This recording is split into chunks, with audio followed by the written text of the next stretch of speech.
ত্রয়োদশ জাতীয় সংসদ নির্বাচনে প্রার্থী হতে পারেন উপদেষ্টা আসিফ মাহমুদ, এই আলোচনা শুরু থেকেই।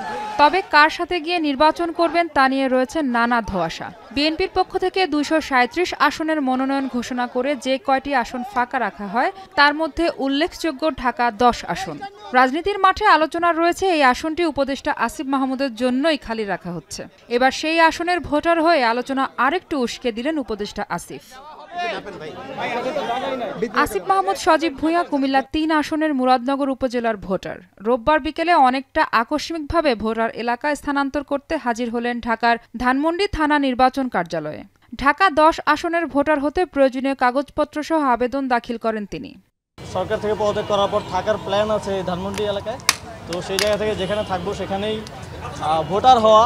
আপনারা তো জানেন যে নির্বাচন করার জন্য আপনি কোথায় ভোটার হইলেন সেটা গুরুত্বপূর্ণ না, আপনি দেশের নাগরিক বা ভোটার হলেই যথেষ্ট। তো সেই জায়গা থেকে ঢাকায় ভোটার হওয়া, যাতে করে নির্বাচনের সময় আমার ভোটটা অপচয় না হয়। বিএনপির সাথে সমঝোতার ভিত্তিতেই কি এই আসনের ভোটার হচ্ছেন তিনি?